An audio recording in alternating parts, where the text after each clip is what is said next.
Parliament ఎన్నికలు voting కాబోతాయి. ఈ నేపథ్యంలో ఎలా ఉండబోతుంది తిరుమల పోటీ? బ్రహ్మాండంగా ఉంటుంది. ప్రజాస్పందన బాగుంది, మీరు చూస్తూ ఉన్నారు. ప్రజలు మొత్తం అంతా కూడా కాంగ్రెస్ పక్షాన ఉన్నారు. కాంగ్రెస్ ఓటు వేయాలని డిసైడ్ చేశారు కాబట్టి నమస్కారం, కాంగ్రెసే కావాలని కోరుకుంటారు కాబట్టి ప్రజలు.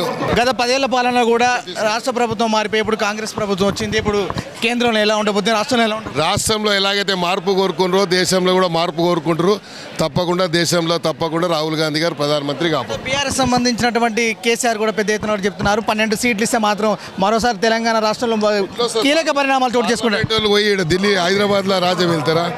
పార్లమెంట్కు గెలిచిన వాళ్ళు ఎట్లా ఇక్కడ రాజ్యం వెళ్తారు? ఇంత లాజిక్ అయితే అన్లాజికల్గా మాట్లాడుతారు కాబట్టి అది జరిగే పని కాదు.